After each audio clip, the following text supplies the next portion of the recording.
7, I call the August 13th Planning Board meeting to order. The first on the agenda is approval of the minutes. Madam Chair, I move that we approve the minutes of July 30th, 2013. There were no corrections sent to me, so it should... A second. Okay. Any discussion? All in favor? Aye. Opposed, abstained. Next, we move on to approval not required. We have 2 of those, and I understand they were both received today. The first, the applicant is Charles and Thomas Crane. Yeah, please do. Thank you. I need to see that. Okay, the first, the applicant is Charles and Thomas Crane to subdivide 4.2 acres into 3 lots located at 39 Juniper Point Road, Woods Hole, Holmes and McGrath. And for the applicant,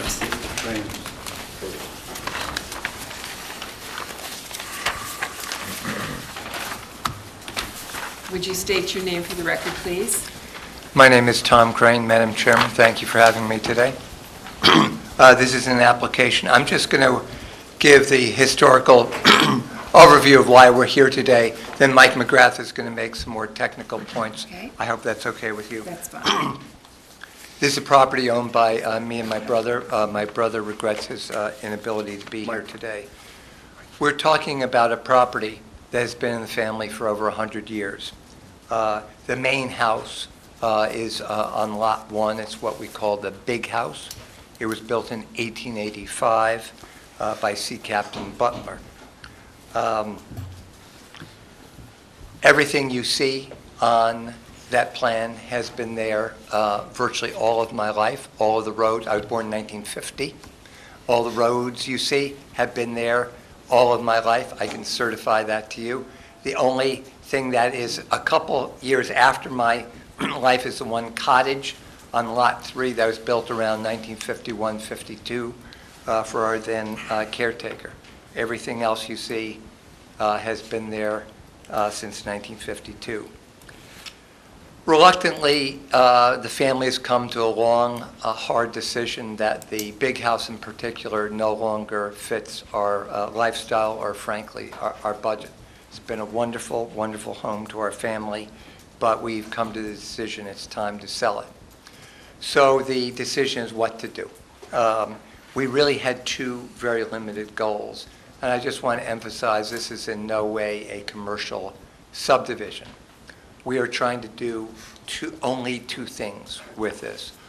One is the Big House is a rare historic property, and we want to come up with a lot size in Lot 1 that is of sufficient value to a prospective homeowner and with lot configurations that there is a reasonable chance, or we can maximize the chance it won't be torn down. You know, that to the family would be a tragedy. You don't know with home buyers, but you know, our goal is to attract someone who will want to keep the house, and we want a sufficiently attractive Lot 1. Then what to do is simply, my brother and I want to stay on the property. Lot 3, you know, as you see and I discussed, has that small cottage pre-existing. And we looked around, we spent some time with Mike, where can we come up with a lot? And you see that is Lot 2, that's a vacant lot.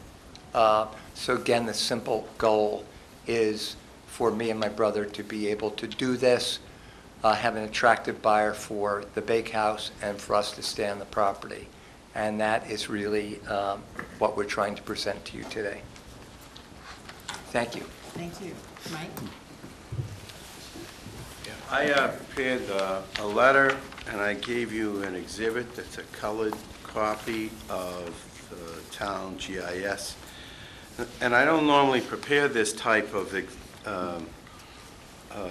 description or exhibits, but this is really a unique location in Falmouth. It's a small peninsula located in Woods Hole, and you actually enter from Crane Street, which looks like the entrance to the steamship terminal. And what I've done is the road network of Juniper Point Road, Little Harbor Road, Butler Street, and Hinckley Road are all very narrow roads. Juniper Road, a portion of it is public, and on your colored graphic, there's an arrow that says D, and we measured the road to be 9.5 foot wide, the traveled surface, and the layout's 22 foot wide at the point of the arrow. Butler Street is 9.5 foot wide roadway on a 24 foot wide layout. A is Hinckley Road. Hinckley Road's 11 foot wide roadway and on an 18 foot wide layout. And B is also Hinckley Road, 9 foot wide, 18 foot wide layout. Hinckley Road actually continues to the south, and there's a sort of a famous house called the Airplane House that lies on the peninsula between Little Harbor and Great Harbor. So my point here is to show you that the existing roadway network is, it consists of all narrow roads. And these roads have existed for a long time without apparent problems. So I believe that the planning board could easily find that the creation of one more lot would not be a problem if there's adequate access to the site. If you've been to the site, the house sits up on a hill, and we did go to Conservation Commission, and we did get permission to construct a driveway that goes from the area of the right-of-way that in front of the garage to the house, so that there is adequate physical access. The board can look at the actual condition of the roads, private and public, to see if they're adequate. You can also make a determination that adequate access can be built, and from a house to a road. And here's one copy of the plan. If you want more, I'd be happy to give it. But that was subject to we filed for a notice of intent because there's a certain portion of the site has some proposed construction within 100 feet of the coastal bank. So I believe that I have summarized what's in my letter. I would hope that you would refer to the letter, and we're here to answer any questions. These roads are old. Most of the roads have existed for a very long time, as Tom Crane has described. Are there any questions that I can answer from the planning board? I have one. Mr. McGrath, what's access to Lot 1? Is that off Hinckley Road?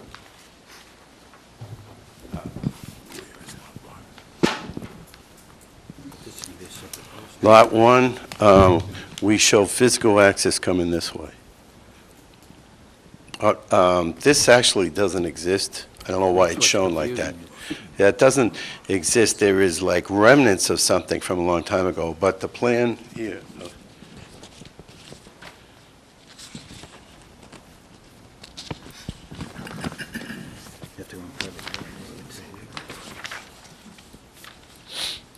You can see that we orient it the same way.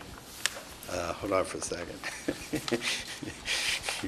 They're now oriented the same way. There's the house, and we show the driveway coming in like this.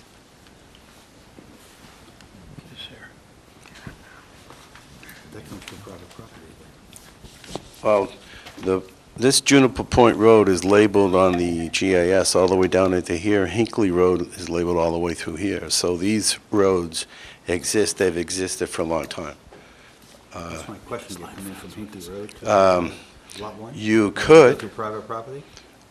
You could, but this is part of Juniper Point Road here. This is a right-of-way that's existed for a very long time. That's this thing here. No, that's the same. With no name, right? There's no name on it. Okay.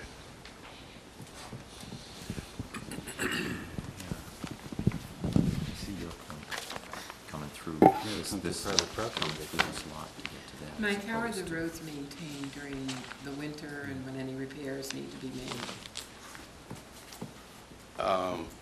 I have not been there in the winter, but the town DPW plows all roads, private and public. So there's no reason why they wouldn't be plowing these roads. But there's also, it says gravel roadway, so I'm curious how the non-blacktop roads are maintained. They're notorious for developing potholes and that sort of thing. Mr. Crane has more experience with the condition of the roadway than I do. Does that make sense? When I lived in the big house in the 70s, it was plowed as a normal road. It's now been a seasonal house for many years, and we just don't plow there.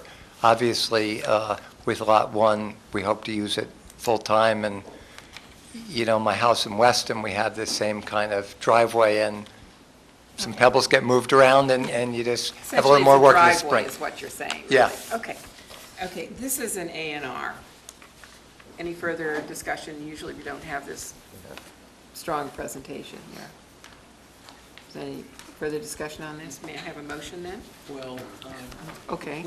I'm curious, where's the frontage for these lots? If these are really, this gravel roadway, it's more like a driveway, isn't it? Let's start out with Lot 3. Lot 3 has an existing house, and it has frontage on Juniper Point Road. Lot 2 is vacant, it also has frontage on Juniper Point Road. And Lot 1 has frontage on Hinckley Road plus frontage on the right-of-way. Did I answer your question? I guess so. So that would be the access on Lot 1 would be Hinckley Road? I have shown the planning board a driveway coming in off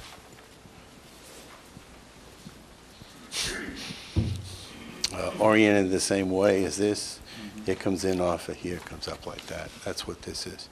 This is a plan we get approved by conservation.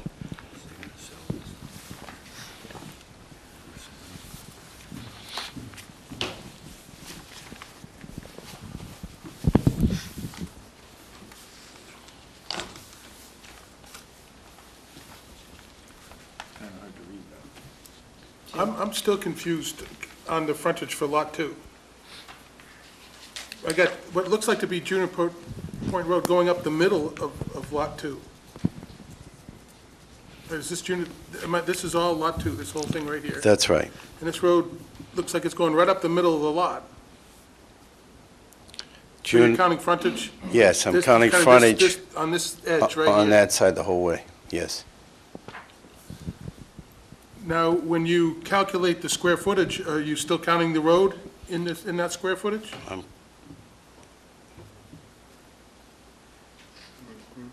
Yes, I guess I am, because I have 40,400 square feet of upland, yes. So that's not counting the roadway. It is counting the roadway.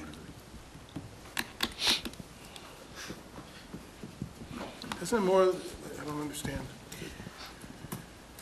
Is it more like a right-of-way? I mean, the road's going up the middle of the lot, and they're counting it both as area and frontage. I'm finding it quite Maybe we- confusing. Should ask Brian for any comments that he might have. I can see why the board is confused. Let's go back to your training. Did you learn under the subdivision control law, it has to be present adequate access, not something that might be built or approved by another board. There are ways in existence prior to the town's adoption of the subdivision control law that have sufficient width, suitable grades, and adequate construction for vehicular access and for the installation of municipal utilities. Those are your decision criteria. That's it.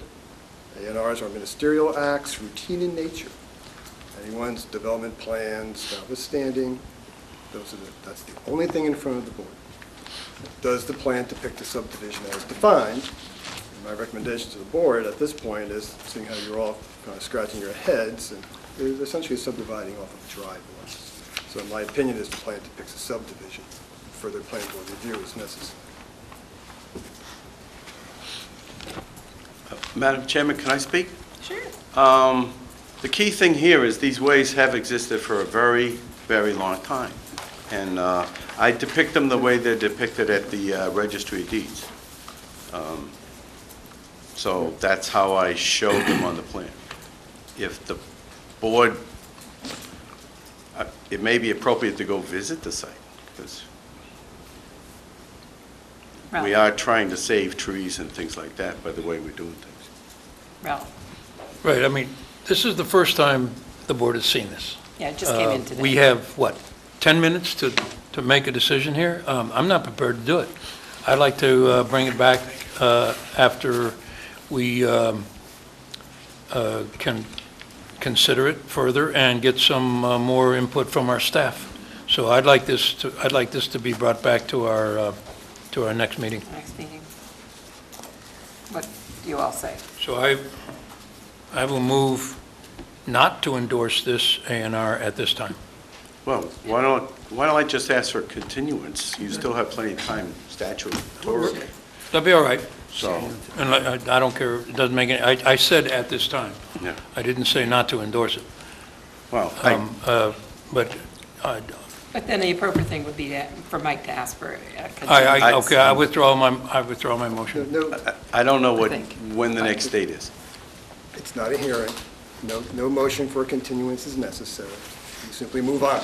You have 21 days to render a decision. You're supposed to render a decision forthwith. Usually when the plan is in front of you, but seeing you have had a discussion, the applicant seems amenable to it, then we'll see you next week. Okay, thank you. Thank you.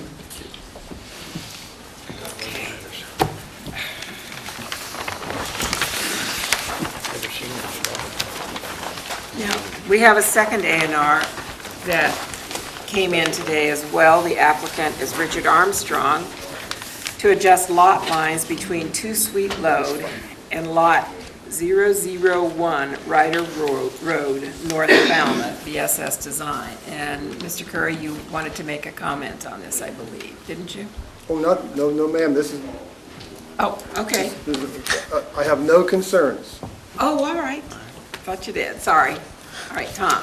As Tom speaks here. For the record, my name is Tom Bunker with BSS Design. And for the record, I'm glad he has no concerns. These are 2 lots, 1 and 2, which are shown on Plan Book 63592.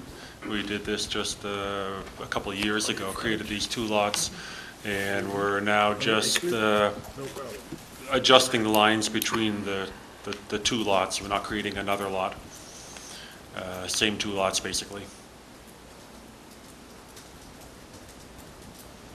Which 2 lines are you adjusting, Tom? I see I one. can show you on, there's, Must be lot 1 here. This This- is lot 2, this whole big thing here. He gets his frontage over here.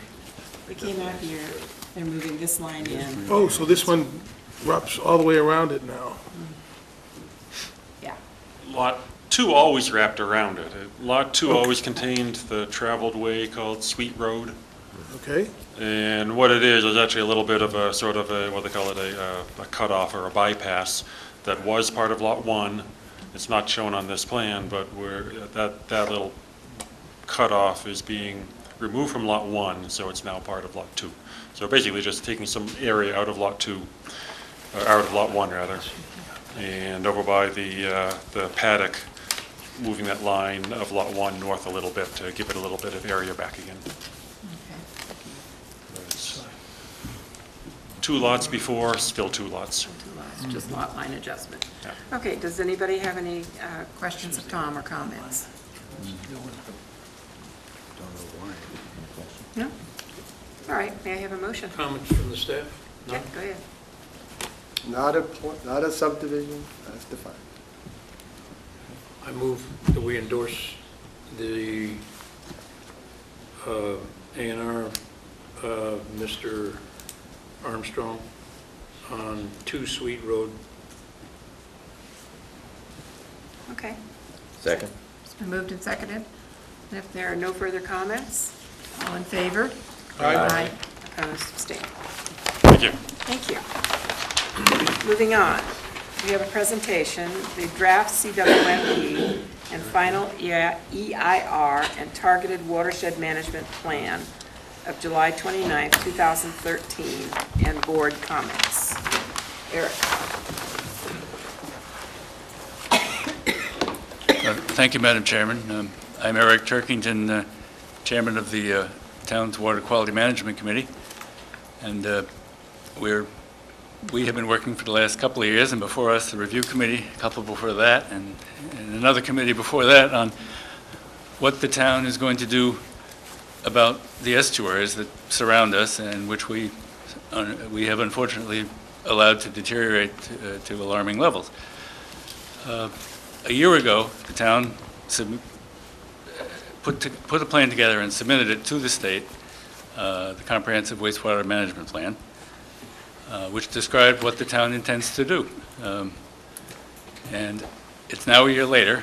The state and all of its agencies have had the opportunity to comment on it. The public has had an opportunity, in fact, many opportunities to comment on it. We received back 246 comments of substance that had to be responded to. And Virginia Viola and a couple of other people put an awful lot of work into responding to these comments. And we now have a version that we think answers all the issues that people have raised and describes the plan that Falmouth has chosen in a way that can be agreed to and supported by the agencies and by the public. That's the plan that we presented to the selectmen at the beginning of this month, and they're going to review it. And one of their suggestions was to bring it here. In some ways, I think we're speaking to the choir here. I know former review committee members on your board, and one of your members has been very diligent about sitting through all of our meetings lately. So I suspect most of what is in this plan is already familiar to you, but I think it's important that the committee, as the planning entity for this town, take a look at it from a planning point of view and make sure it's that you know what's in it and that you support what's in it, because it's a very ambitious thing to be done. It's very expensive. It's very cutting edge. This town is doing things that no one else is doing, thanks to the voters' willingness to spend money on looking at alternatives, and the voters' willingness to spend money on sewering where we absolutely have to do that. So we have a sort of a brief presentation, and if somebody smarter than me knows how to make the pictures move along, I can walk you through it, and then we could take any questions after that. The plan, as described to the selectmen, and a year ago now, and this month, and to the town meeting, and to the voters, has 5 basic elements. The first one is to sewer as little as possible. Sewering is very expensive. Sewering has environmental issues. We want to sewer as little as possible, and only in the places where it's absolutely necessary and alternatives are not feasible. The second part of it is to pursue demonstration projects and evaluate them with rigorous monitoring. The way Falmouth has chosen to approach this, which is like no other town in the state, is to say we're looking at these alternatives, we're looking at them scientifically, before, during, and after the demonstration projects are in place. We want to know what it was like before we did it, what happened when we did it, how much nitrogen did it remove, how much does it cost, can it be replicated in any of the other 15 estuaries we have in this town. That's the game plan around all these demonstration projects. We want to incorporate what we learned from that process into this CWMP. Obviously, we don't have the answers yet because we've just begun, but the CWMP basically says whatever we learn from these experiments, these demonstration projects, will be incorporated into it later as we find their value and their cost effectiveness, their public acceptability, and their utility in each of these estuaries. The other part of the plan, of course, is to keep the wastewater treatment facility up to snuff. Some of what has to be done there is by way of an agreement the town has with the state, and some of it is just common sense upgrades. You have a plant, you want it to work. The final part of this, and the reason why, frankly, it's been successful up till now, is that we are proposing and continue to propose that we fund these projects without raising the tax rate. Old debt that is retiring creates a revenue stream that would be available for new debt to be acquired for these projects. It's an enormously complicated fiscal thing, and I am not the one to describe the details of that, but by the time we get to town meeting, we're going to have a plan that meets that goal.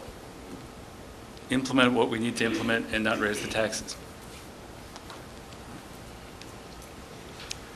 Okay, here are some of the alternative things that we've been working on, aside from the sewering. And this nitrogen control bylaw, I think you're all familiar with. The town meeting passed it back about a year and a half ago.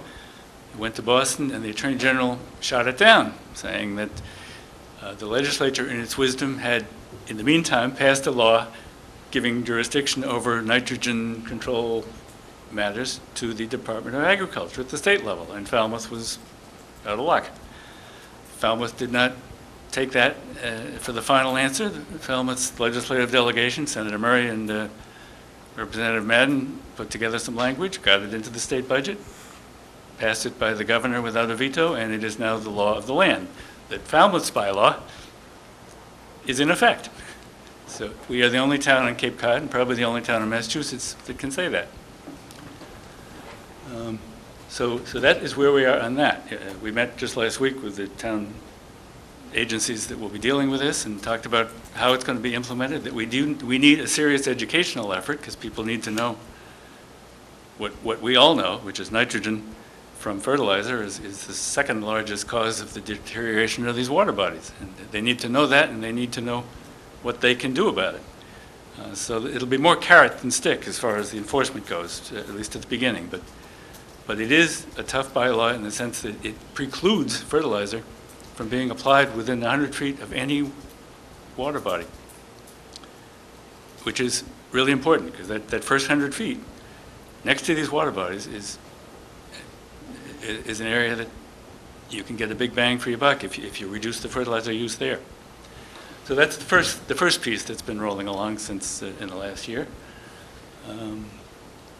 Second one is the shellfish project. The premise of the shellfish project is that shellfish, and particularly oysters, gobble up nitrogen in the water bodies where they're placed. So we've placed 1 million oysters in Little Pond, and there'll be 1.5 million more going in before the end of the summer. We've measured the before, we're measuring the during, we're going to measure the after, and we're going to find out just how much nitrogen can be removed with oysters. It's a wonderful project. We've got a wonderful bunch of volunteers out there putting together 3,000 plastic oyster bags and putting them in the water, and there's a lot of enthusiasm for this, and the oysters are happy too. So we're happy with this one, and we see it, if it works, as a real answer to the pollution problems in a good number of our estuaries, anywhere where we can grow oysters. The Boynes Pond inlet widening is not a new idea. It was done once back in 1980, and the opening was too small for the purpose that we're thinking of it now, which is to reduce the level of nitrogen in Boynes Pond. The best science we can find says that a 90-foot opening is what you need there, and if you have a 90-foot opening, the flow back and forth will be such that you can remove as much nitrogen as sewering 400 homes. That's a terrific bang for the buck if it works, and there's no reason to think it wouldn't. So we're going to proceed beyond the planning and permitting stage and beyond the design stage and come into the spring town meeting with a request for money to actually widen this estuary opening, and of course you need a new bridge when you're going to do that. There'll be a fishing platform that's part of the plan, and this would be one that would happen real soon. Once the estuary is widened and the new bridge is in place, Boynes Pond should see an immediate and dramatic lowering of its nitrogen and increase in its water quality. And that's another one that we might be able to replicate elsewhere. Little Pond is a possibility, and maybe some others. Okay, the permeable reactive barrier idea is basically to dig a trench perpendicular to the groundwater flow near the estuaries and put wood chips in it. And wood chips apparently gobble up the nitrogen that the groundwater is otherwise taking to the estuary, and they intercept it. This has worked some places in industrial settings. It has never been tried in residential settings like we're talking about here, and the issues are sort of practical ones. How many pipes are already in the road? What's going to get in the way? You're going to be cutting down people's trees. There are practical issues about this, but the concept is that it will intercept nitrogen, and that it can be done around at least a couple of these peninsulas we have, where we have perimeter roads that would suit the purpose. We're going to come to town meeting in the spring with a request for funding for 2 sites, one in West Falmouth, right near Snug Harbor, and the other someplace either in Great Harbors or Seacoast Shores, depending on the consultants are now looking at the various options for this. But if it works and it's cost effective, it may be something that we'll be using any number of other places. Eco toilets have gotten a lot of public attention since the idea being, of course, if you have a toilet in your house and what you put in it doesn't go into the groundwater, you're saving a lot of nitrogen from going into the groundwater. There are obviously issues with this. The public acceptance is a big issue. How much it costs to put in your house is a big issue. How much nitrogen it takes out of that would otherwise go into the water body is a big issue. But here's where we are on this. 152 property owners have been contacted by our committee since this was put out. 50 site visits have occurred. 15 households are actually doing this. 5 have got a permit from the Board of Health as we speak, and 10 have their permits in process. And we have a few 10 others that are interested. But once again, it's going to be a before, during, and after kind of scientific analysis, where we'll find out what's going into the groundwater before. We'll find out what's removed by these installations, and we'll see how cost-effective and publicly acceptable it is, if it's possible, to do this on a larger scale. So those are all the demonstration projects we're currently pursuing with town funds and the stage that they're at. The sewering option, remember, we're going to do as little as possible and only where it has to be done. That was not the original plan that the town looked at 5 or 6 years ago.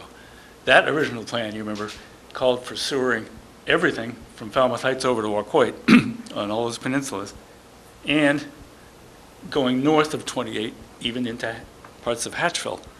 That was the $600 million plan that received universal concern. People just said this is not a feasible thing for a town like this to undertake. The review committee that one of your members was on spent a couple of years whittling away at that and reviewing the pieces of that, and came up with a smaller plan, a $320 million plan. And the current Water Quality Committee, looking at fiscal realities and at the public appetite for spending money and at the realities of where we get the biggest bang for the buck, has concluded that Little Pond, the most polluted water body in the town of Falmouth, and the most densely developed in the town of Falmouth, is the one we should start with, and it's the one we should do at this time. So that's the $44 million 2013 plan that you see in the smallest of these circles. Why Little Pond? The density. You can see it's Mara Vista and the eastern half of Falmouth Heights, extremely small lots, lots of lots, almost all built out. The total gallonage, if they were all connected up, would be 260,000 gallons a day as an average, and the estimated cost would be $44 million. It's an enormous amount of money. It would be partly paid by the town taxpayers and partly by a betterment on the affected homeowners.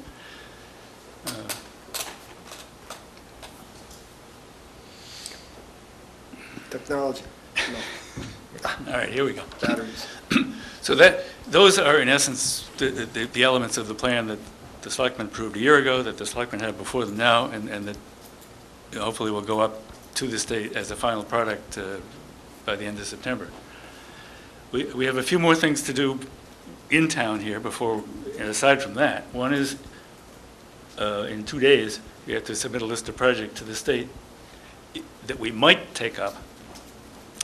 The premise being that if you're not on the list, you would not be eligible for 0% loans or 2% loans from the SRF fund, which is something we're counting on being able to use.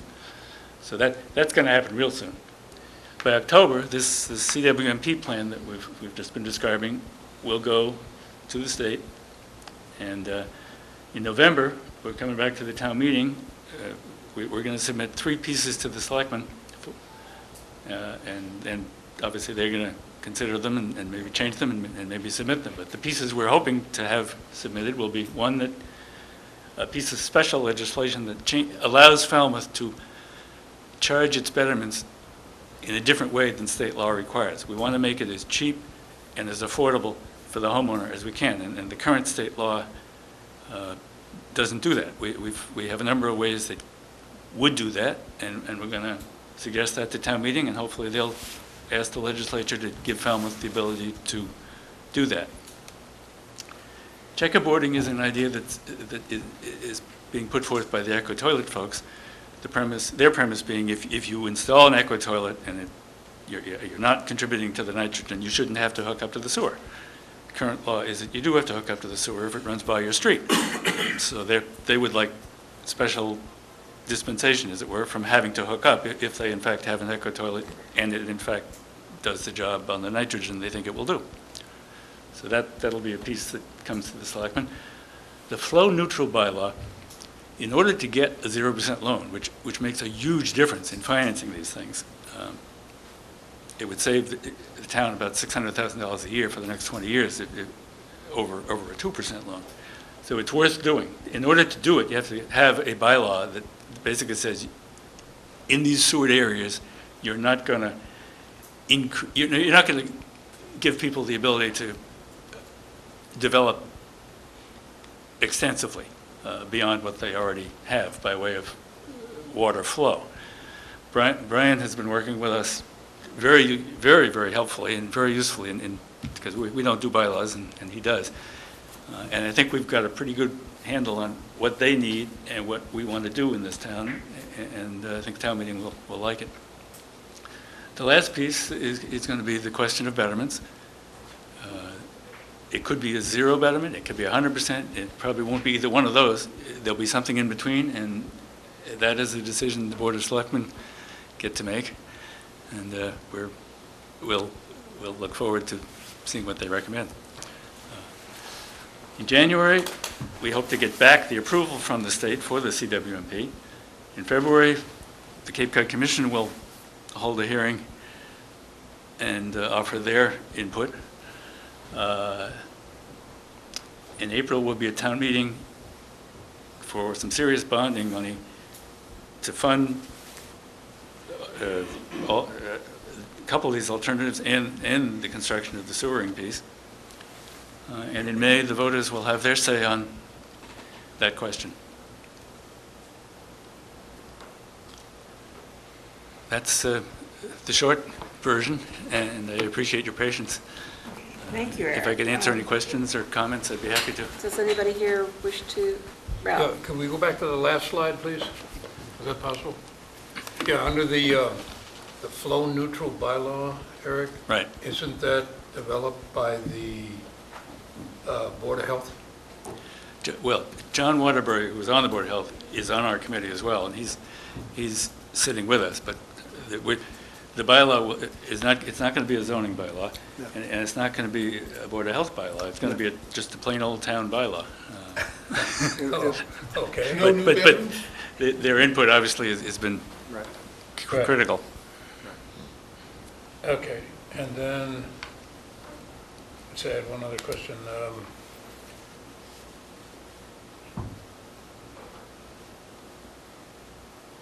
I've lost it. I'll We'll come pass. back to you, Ralph, how's that? That's all right. It might take a year. I have two questions. The first one on the protective barriers. What is the life of those barriers? You're digging these big trenches, and you're filling them with wood chips. How long does that last? As it turns out, the wood chips periodically need to be rejuvenated. And one of the, you learn some funny things in this business. One of the things that rejuvenates wood chips is vegetable oil. So there are other things as well. But apparently, if you periodically douse them with something else, they come back to life and continue on for indefinitely. Okay, and then my second question is on the toilets. Once the house puts them in, are they restricted? If somebody sells the house, do they have to keep the toilets? That's a Yeah. deeded? No, very good question. The arrangement is going to be if somebody buys the house and doesn't want the toilets and takes them out, they then have to hook up They to have the to sewer. hook up to the sewer. So Yeah. that's, the solution's already there. Right. You switch them out, hook up to the sewer. That's right. You one or the other. But Okay. Yeah. That's- yeah, it's not a free ride. You don't not pay if you change your mind. So it looks like the sewer area, the Mara Vista area was already pretty clearly defined. Is that determined now, or that's Yep. still in the Yes, works? it's gone through an extraordinary amount of almost literally house-by-house analysis. The first threshold question that DEP insisted on was, if it's in the Little Pond watershed, it's got to be in your plan. And okay, so we start with that. On the other hand, if you look at the eastern side where Great Pond is, the last 2 or 3 houses on those streets actually aren't in the Little Pond watershed, they're in the Great Pond watershed. But it would be really stupid to run a sewer line 90% of the way up the street and leave out the last 2 houses. So the decision was to put them all in. Down below there, in the southern part, the houses nearest the beach are not in the plan because they don't affect Little Pond. Whatever goes into their septic tanks heads out into the Atlantic Ocean, and they're not affecting Little Pond, and they aren't in the plan. In the heights, you see some jaggedy lines, and that's only because the street lines and the boundary lines for the Little Pond watershed are not the same. Little Pond watershed line tends to be a sort of a straight, curvy line, and the streets don't do that. So you had to make some jigs and jogs to include everything that's in the lower Little Pond watershed, and you do pick up a few extra houses because of that. It also, up at the other end, includes the T-Ticket School, which just seemed like a sensible thing because it's in the watershed, and the Falmouth Mall in that area. So, but the basic paradigm is lower Little Pond watershed, everything in it is included, with a few little extras. It seems a shame that they won't be doing that side of Perch Pond. Is there any chance that line might change, or we're going to just focus on Little Pond? Well, Perch Pond affects Great Pond, the watershed. Right. So when we start looking at the Great Pond watershed, that would be where you'd start. But in a way, this business of sewering just the Little Pond watershed is a demonstration project of its own. We want to see what happens when you sewer one watershed. The premise here, it's going to take all the nitrogen out, and the pond's going to do great. We expect that to be true. We hope it's to be true. But you want to see before, during, and after what happens. And if it does work, Great Pond would be the next one in line to start looking at, including Perch Pond. Right. I have one more, unless somebody else wants to go Well, first. why don't you finish yours? Okay, and then my next question is the state seem to be amenable to the plan of just doing this for now and then seeing how things go? They started out more skeptical than they are now. I think their first reaction is sort of, well, what are these people trying to pull on us? And after a while, I think they have come to understand the good sense of this. And I would say now they're on board. That they've figured out that, you know, the old paradigm that they previously advocated was you look at all your ponds, you find all of them that have nitrogen, and you sewer all of them, which is fine for the consultants who design the sewers, but they never get built because the voters won't do it, and the state doesn't send money to help.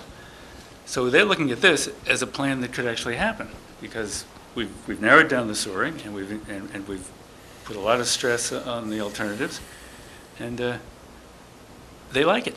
And Ralph, you recall what, No, I'll wait for Paul. okay, Paul. I'd like to make a comment, Madam Chairman. I've worked as a consulting engineer in water and wastewater planning for quite a while, and I've attended many of the meetings, most recently as a liaison from the planning board, and I've been very impressed with the diligence and the thoroughness of all the members of the committee. This is a landmark project, and my appreciation goes to the committee for putting forth this effort. It is a landmark report, and it's very well done and very worked hard by all the committee members.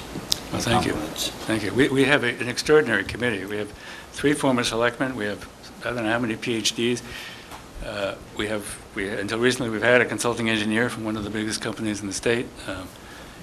We have a shellfish man who, when he's not helping us, he's out advising countries in Asia on how to deal with their shellfish propagation. It's an extraordinary, talented group, and they have been putting in a good deal of time, and we appreciate the comments. We also appreciate you showing up and staying as long as you do at some of these events of ours. Eric, I'm curious about the widening of the Bournes Pond Inlet, because when we're talking about the future in the long-range plan that we're doing, one of the things that became obvious is how the storms are growing increasingly intense and destroying things along the waterfront. And I'm wondering if in your plan with the widening, you intend to take into account the potential for the water height and the potential for the necessity to put the footings for the bridge so they will withstand these assaults. Right. The consultant on this one is John Ramsey, who I think a lot of us know. And he's smart enough to think about this without being told. But the state is very insistent that you have to think about sea level rise and storms and all of these things in all of your structural activities near the shore. So yeah, it's not only an option, it's a requirement that we involve all those issues in the planning of this all the way. Yeah. Okay, thank you. Ralph? Right, yeah, I would think that the people that are adjacent to the water, there would be a great concern on that. My other question is, I noticed in this watershed that there are no freshwater ponds, but I wondered if your committee is looking at any freshwater bodies in Falmouth when you're taking into consideration the protection for nitrogen and or phosphorus. Our mandate is from the original mandate from the selectmen was to deal with the planning area, which is from the Heights over to Wacoit, and then the treatment plant itself and the disposal of what happens up there. In the course of that, especially around the plant, there is at least one freshwater pond that has gotten a lot of attention, Crocker Pond, but in the area that we're talking about down here, it's mostly not. In fact, I don't believe there's any freshwater ponds in those areas. But as we get to the western side of town in the years to come, the freshwater ponds are going to be more important to be involved with. And one of the things we've started out doing already is monitoring in Crocker Pond, but I think we're going to start monitoring some other ponds too, just because you need this baseline information for the future. But as of right now, Crocker Pond's the only one that has gotten it. question? Yes, Jim? When you talked about opening up Bourne's Pond, you briefly mentioned possibly in the future that you do Little Pond, but that you're already going ahead with the sewer on Little Pond. So I want to understand that logic. If the sewer works and the shellfish work, you You may don't need to not do need it. to do anything else there. Okay, so it's a secondary move. Right. Okay. But, if the shellfish didn't work, Then or you if open the it. sewer didn't do as much as you thought, All it's an set. option. Any other comments? One more. Do you hear anything from the engineers about considering the reopening of the old entrance to Bourne's Pond? No. I lived through this with George Souza back in 1980, and he actually went through old pictures and charts and graphs and everything of that water body back to the 1700s. And he was the one who persuaded everybody that the original opening was where it is now, and that the old opening was an aberration. Oh, really? Which is why it never really worked, because it was long and windy and filled in a lot. And he came in with all these ancient pictures of the original opening where it is now, and it was very convincing that was where it should be. Okay, thanks. Thank you, Eric.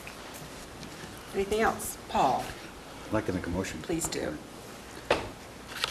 Make a motion that based on the general review of the Department of Public Works and the Water Quality Management Committee report, the Planning Board acknowledge the extensive efforts made in developing an adaptive management approach to wastewater management in the town of Falmouth and supports the implementation of the proposed demonstration projects in a timely manner. Second. It's been moved and seconded. Is there further discussion? Okay, all in favor? Aye. Opposed? Abstained? That carries unanimously. Thank you very much. Thank you very much, Eric. Okay, at this point, we're moving on to our discussion. The applicant, Mammoth Acquisition Company LLC, for a special permit to raise existing buildings comprised of 30,249 square feet and to construct a retail pharmacy of 15,300 square feet and a bank of 3,000 square feet on 3.12 acres. And I'll remind the board that at our prior meeting, we closed the hearing with, except for written comment. We've all been sent by email the written comments that have been sent to our board. And so I'm afraid, sir, that because the hearing was closed, I cannot allow any verbal comments. I don't intend to make any comments on it. I intend to only tell the board this. We have seen the written comments. We previously responded orally. The written comments fell into 3 groups, which we are not going to respond to. It would only prolong. It would only prolong the reply issues. And we have the development team here and the applicants. If we have any questions of you. For whatever questions, we understand. If we have any questions of you when we are discussing it. Closed. Thank you. The written comments were received, I'm going to summarize, from Les Garrett, Mr. and Mrs. Charles Haley, Barbara Wayan, T-Ticket Civic Association, signed by Paul Afs, the president, Alan Fleer, Veronica Zielinski, and Joanne Thorpe. I've summarized the comments in these letters. Some of them were multiples of the others, and I would invite the board to listen to my summary, and please remind me if I've forgotten any of them, but it seemed to be the most expeditious way of going through this, so that our listening public also can hear them. So the summary of comments, the first, omit the bank to decrease traffic and allow for more green buffer space, as well as wider parking lanes and spaces, and altogether more greenery. 2, this is the busiest intersection in Falmouth, and it will become busier and more dangerous with the increased business of a larger CVS, the addition of a bank, and 1 more drive-through window. 3, the elimination of 1 CVS drive-through lane is undesirable and should be reinstated to cut down on longer waits, more queuing, and congestion. 4, the interior parking plan is much worse than currently exists, It has multiple signs, turning decisions to be made, straightway cut through between Davis Straits and Worcester Court. The Worcester Court entrance remains inadequate, and its pre-existing non-conforming status has not been addressed in regard to 240-109H4 of our bylaws. 5, the plan should be referred to the Cape Cod Commission as a development of regional impact regarding transportation and community character issues. 6, there is a conflict between the exits of the CVS drive-through and queuing of the bank drive-through, which should be fixed. That's what I pulled out of the letters. Does anybody on the board have anything additional after reading the letters that were sent us for comments? Okay, so at this point, I think that we should enter into our final discussions on whether we want to issue the special permit or not.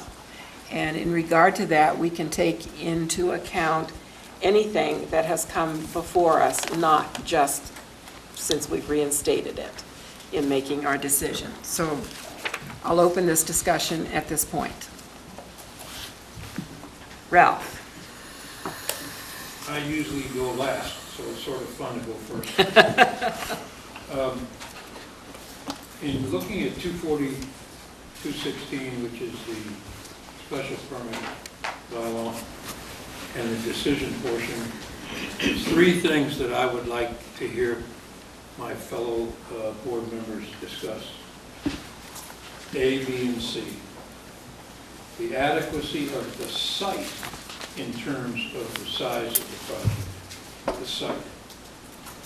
B, the suitability of the site, of the project. And I looked up suitability in the dictionary, and it's correct or appropriate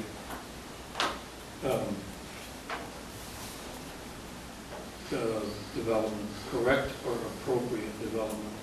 And C, traffic flow and safety impact. So those are the things that I'm going to concentrate on tonight when we discuss this. And I'd be interested in the viewpoints of my other fellow members. I think the other points on the special permit criteria really don't apply anymore here, but those 3 do. That the others you think have been adequately covered, Ralph? I do think they've been adequately taken care of, or they don't apply. Okay. Paul?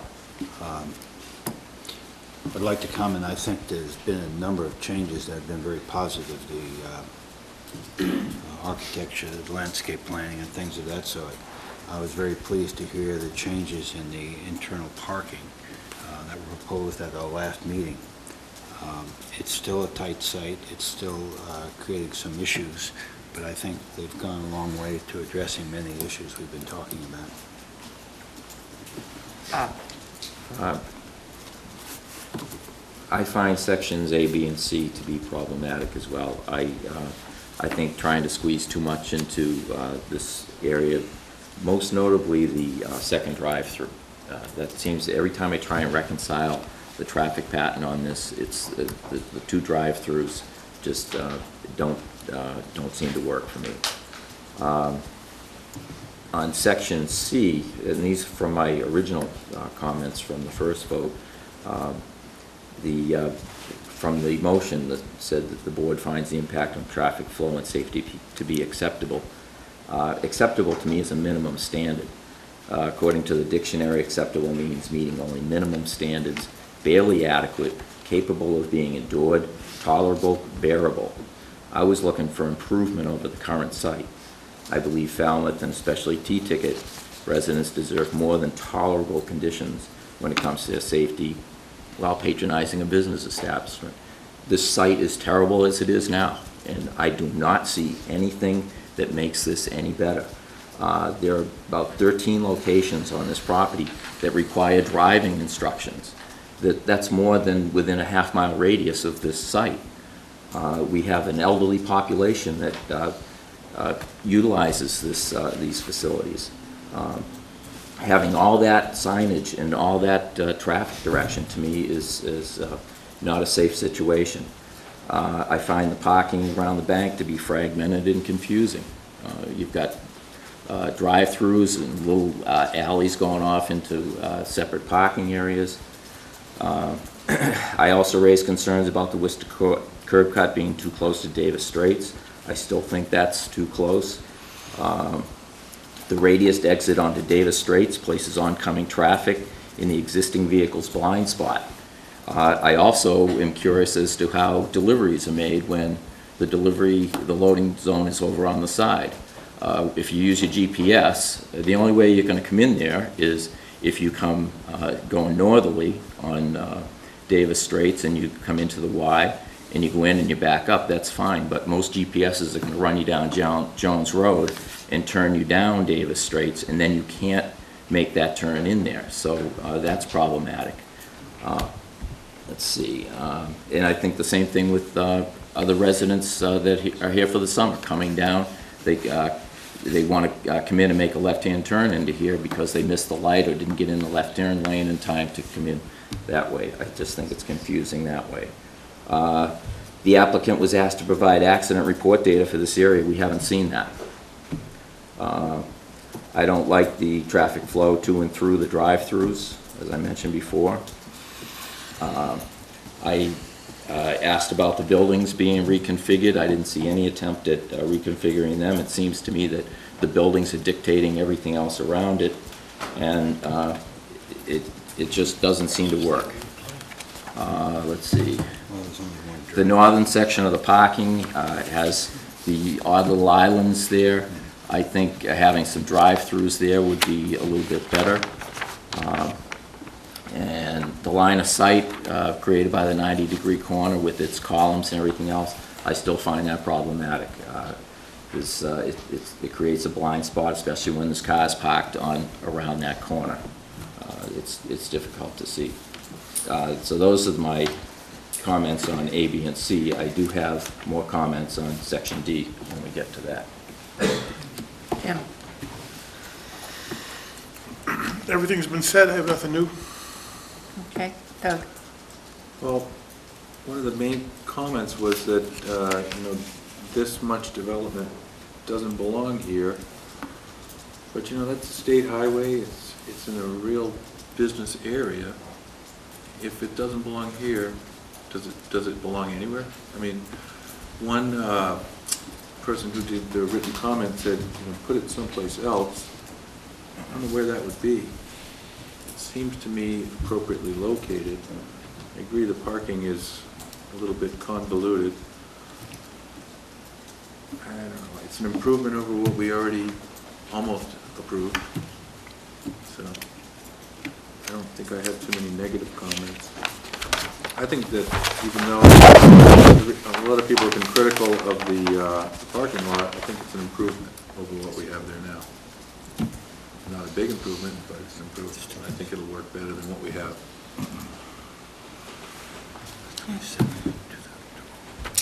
Well, I think the applicant has gone a long way towards answering our complaints the first time around. I think the parking is much improved over what it was. And frankly, I stopped going to CVS because I couldn't see to back up there. This is very much different and I think makes it much easier with the wider lane in there to see, and also to accommodate the extra large SUVs and the trucks that we have. The landscaping has shown a tremendous improvement. I think unless the original access is just eliminated or moved, you're not going to change anything, but it's already pre-existing. So I don't see that we can change anything about that. They have a pre-existing access point there, and I agree, it is difficult, and it's accidents waiting to happen. I don't know that anything can be done there.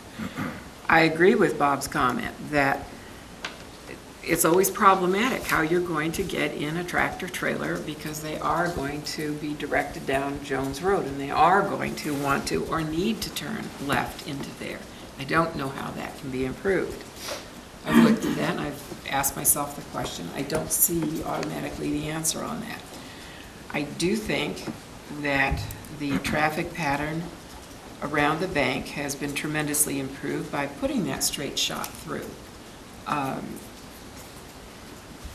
I know somebody commented to me that they were concerned if traffic was backed up, how ambulances would get through to get to the neighborhood over here.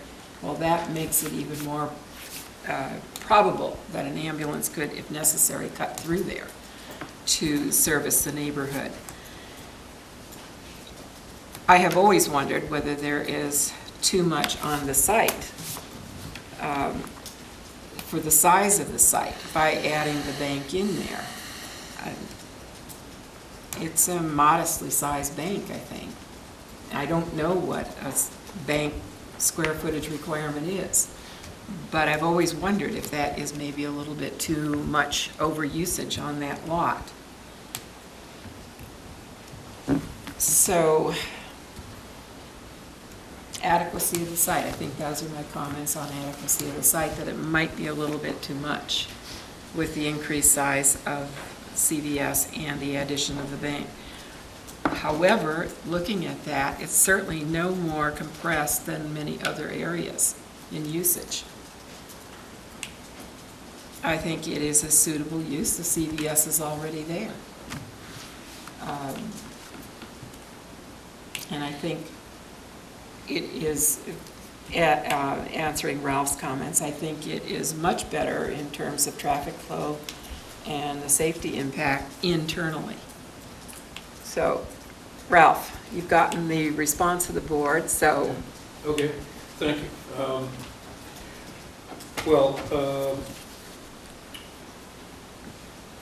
The comments that were received from the public, most recent ones, there were 8. 5 said no, and 3 were maybe, the way I read them. But many of them referred to the traffic issues at the intersection of Worcester Court and Davis Straits. Now, we all know that that's going to be redone. And I would like to see the proposed changes to that intersection presented to us before we vote up or down on this proposal. I think that the public has serious concerns about that intersection and this development. And that redo of that intersection could influence not only the planning board, but also possibly influence the way the people in our community feel about this development. So I don't know if that's possible or not. Would that be possible, Brian? Hearing is closed. They're not even close. No, The the hearing hearing is is closed. closed. So- No, our hearing is closed. I know that, but so you're saying that we cannot get that information? If it's already in the records somewhere, I can try to find it for you. I think it might be perhaps in some of the traffic reports for you to review. I don't have the Mass Highway construction drawings or anything. You don't? I mean, we have them, but I doubt they're in the file. They're down the engineer's office. Because I thought they were like 2/3 of the way done with that. They're at 100% design. It should be advertised next month. So the answer to my question is I- that if the traffic engineer for this development had those available to us when they made their presentation during the hearing, that we could see those. Yeah. Whatever's in the file, that's part of their public record. You can certainly review and take a look at that prior to making any decision. But Okay. yeah, I think I heard the words presentation in your request, and while the hearing is closed, there can be no presentation. No, it was during their presentation during the hearing. Okay, yeah. Whatever on the record, you certainly, Okay. I'll try to pull it out for you. Okay, that'd be great. Ralph? That would make a difference, to me. The comment was made that by their engineer, that in their design of this, they knew what the changes were going to be, and so they incorporated that into their current design. Right. I would like to see it. I mean, I would like to see the overlay of that on this, on what we have here, okay? That's what I would like to see. Okay, what I'm commenting is that my understanding, which could be wrong, is that their drawing here incorporates that which will be the new intersection. I'm not saying there it on the doesn't corner. incorporate it, I'm saying that. You wanna see I'm the saying- whole of it. I'm saying that the public needs to understand those changes so that, on the drawings that we have, it's cut off, it's not there. True. okay? It's- The whole You intersection can't is see the not whole there. thing, right. That's the first thing I'd like to say. Then, I'm still an advocate of the 60-degree parking on the back-to-back parking lanes, which is the one on the west side of the CVS, even though they increased the lanes, the width of the lane. I'm an advocate of 60-degree parking there for safety, and also to advocate one-way traffic in both, which would facilitate one-way traffic in both directions. I don't know how to say that, but it would still be two ways. But the 60-degree parking would increase the safety, and it would also encourage people to go either one direction or the other and not back out and have a choice of going in either direction. I think that's a definite safety consideration. I think I would never vote to approve this if all the storage for CVS and the bank was contained within the buildings. And one of our conditions would be that there would be no external storage in any van or any other type of unit. And then the reduction in the parking spaces. It was alluded to by the Cape Cod Commission. Parking spaces 74 through 77 should be eliminated. Parking space 31 should be eliminated. And then if they do the 60-degree parking, that will also reduce the number of parking spaces west of the CVS. It may not get it all the way down to 85, but they're proposing 101, I believe I have on my most recent layout. And they're not, you don't need that many parking places, and I think the more parking places you put in there, the more chances are of people using those parking places and walking across the street and go somewhere else, go to some other facility besides just this one. So we have bylaws that allow developers to reduce the number of parking spaces in certain cases. In this case, they've increased the number of required of parking spaces over what's required. So I would definitely not want to see any more than the, at least what I said, it eliminates 74 through 77 and 31. Eliminating 74 through 77 gets rid of some back-to-back parking in a narrow alleyway, a narrower alleyway than the others. So those are my comments. Okay. You're taking down notes, Brian, or what? Ralph wants to see the whole intersection design. He wants you to consider a condition of 60-degree parking, a condition of no external storage, and eliminate parking spaces 74 through 77 and number 31. Okay. Does anybody else have further comments that they would want Brian to incorporate into a decision? Okay, I'm assuming, because there has been no, I could be wrong, you don't assume things, but I will anyway, that because there has been no preliminary decision passed through us that we could bounce off and change, that we would continue this until our next meeting for a decision. Absolutely. I have a draft motion for the board. I couldn't hand it out to you because the hearing record was still open, but I have a draft decision for you. It doesn't incorporate some of Ralph's conditions and whatnot, and some of the findings that some of the board members have indicated tonight. Would you like to see that draft decision? Ralph? Well, the agenda says discussion only. It doesn't I say understand discussion that. slash decision. So, No, I do understand that. That's also why I don't know what the board would like. We certainly discussed the draft decision. Yeah. We so what could. you're saying, Pat, is that we could look at a draft, but we're not going to vote tonight. Correct. That it's We not can on the look agenda. at it. Okay. I don't care. I'd The look at it. question is whether you want to see it, since we haven't seen it preliminarily. Whether you want to see it now and take the time to, Is there a Right. copy for each of us, or just one? Brian? Yes, Yes? I'm sorry. Do you want to pass it out? It's at the discretion of the board. I have Yeah. it for your use. If you want it tonight, it's here. If not, whatever you want to do. Like to see it tonight, or just like to continue this and as is, with our discussion in place? Oh, dear. I'd like to see Ralph's suggestions if they can be incorporated. Incorporated. I don't think we need to look at it twice. I'd like to see it after, I like what Ralph said. Yeah. We also don't know whether the draft is an up or a down. No, we don't. We'd be Right. looking at it tonight just to see what was there, so we could bounce anything off of it to make any changes in it. So, all right, then I would say we just continue this on until our next meeting for decision.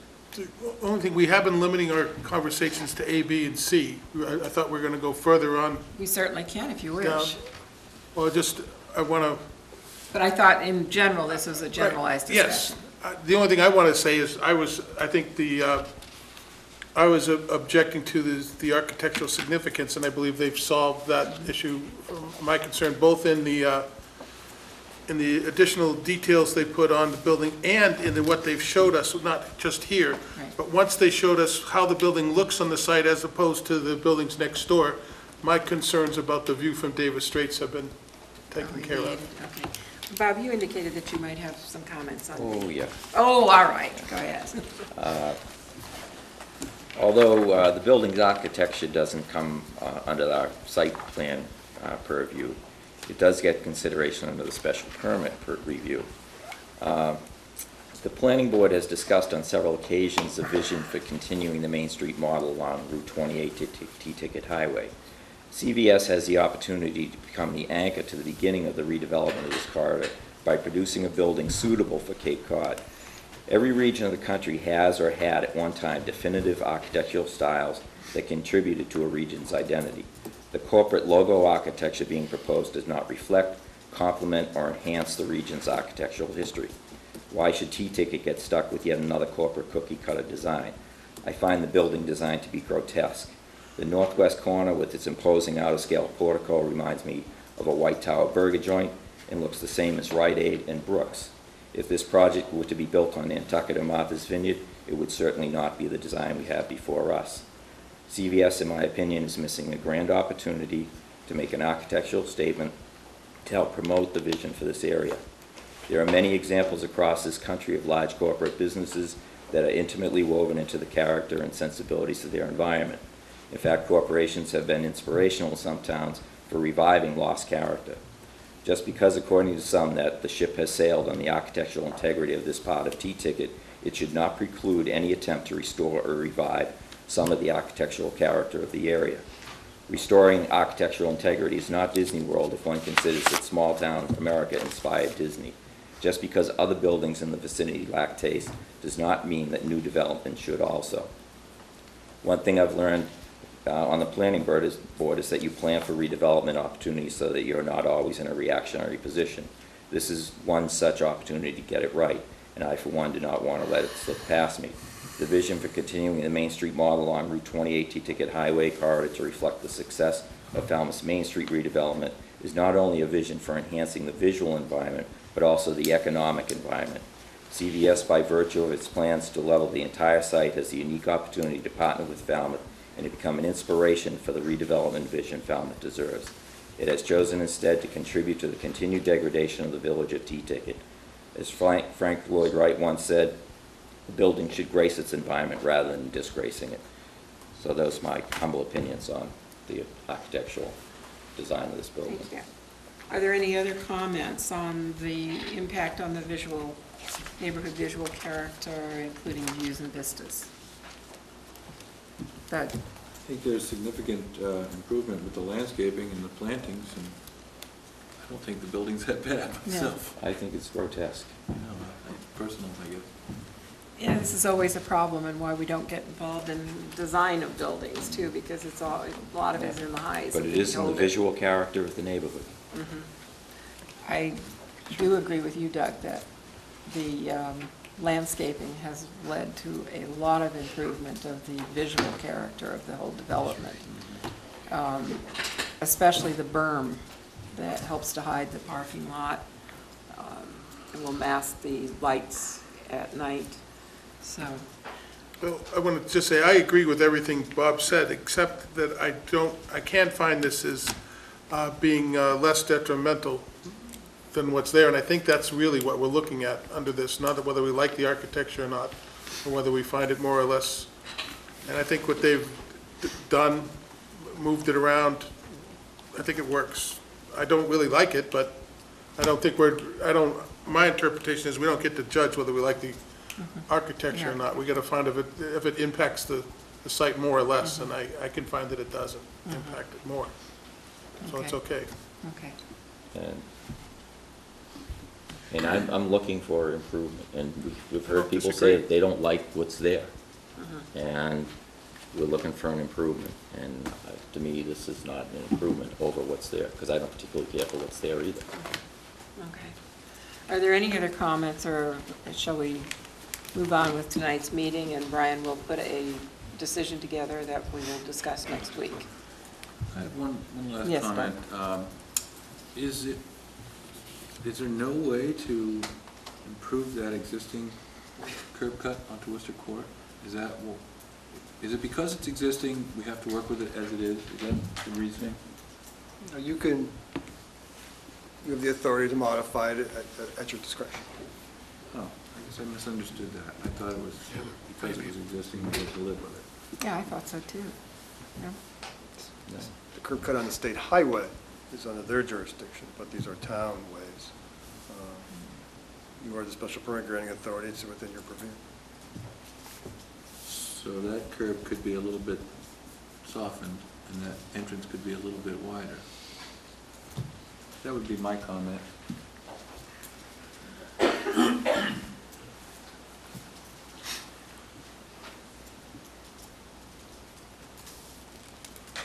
Okay, any others?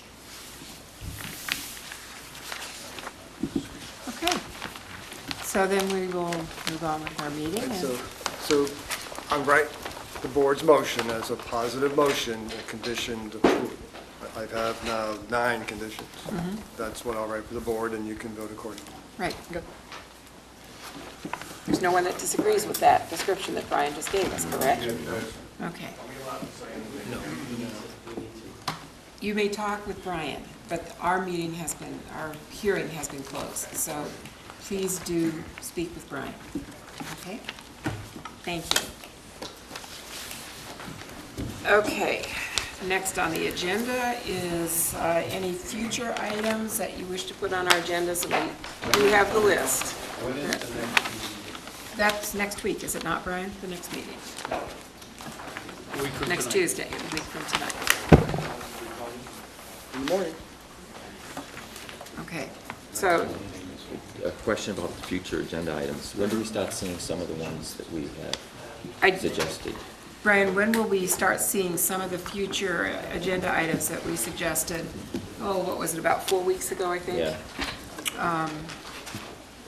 I'll try to grab that list, and if you can refresh my memory, I know you want to see this first. We had that presentation. I know the board wanted to talk about some issues that the local planning committee has discussed about retreat or reinforce. A little short-staffed this week. Let me see what I can put together for next week, although you may be a little busy next week. Can we have a standing agenda item of committee reports? We're trying to do exactly that.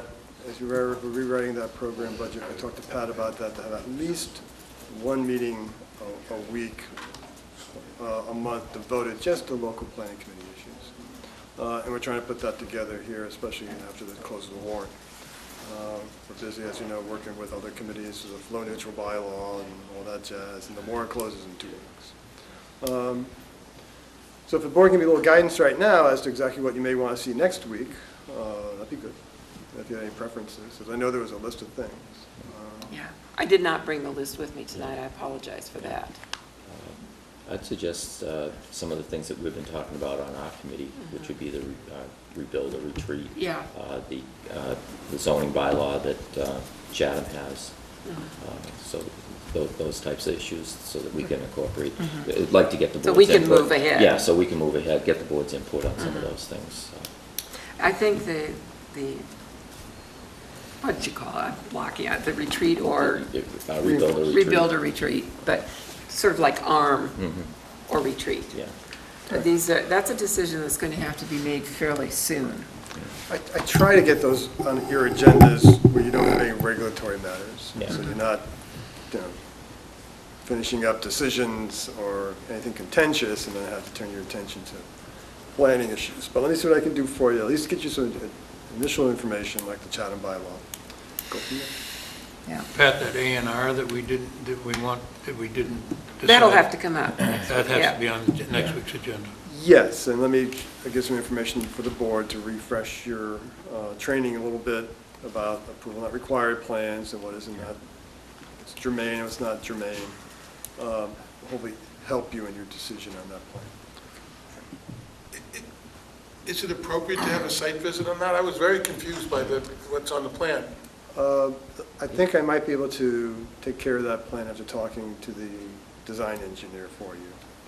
If they want to make assertions that the roads were there prior to the adoption of the subdivision control laws, they can put a note on the plan. If they want to assert that the structures were there prior to the adoption of the subdivision control law, they can put that note on the plan. Now, then you have that 81L plan, we talked about those. So let me see what I can do to ease this whole discussion, because the plan had a lot of information that wasn't necessary. And may have lacked some information that would have made the board's decision much easier. I'll call Mike in the morning. Okay. That'll be helpful, thank you. Yeah. Okay, so anything else that we hadn't brought up previously for future agenda items? Okay. Correspondence, I do not have a correspondence file folder, so there was none, Brian, other than what we were sent. Yeah, and that you summarized. Right, okay. So then I need a motion to adjourn. Paul? I like it here. Throw out your sleeping roll. I'll second. It's too early. It's bedtime, guys. Come on, guys, who is the motion?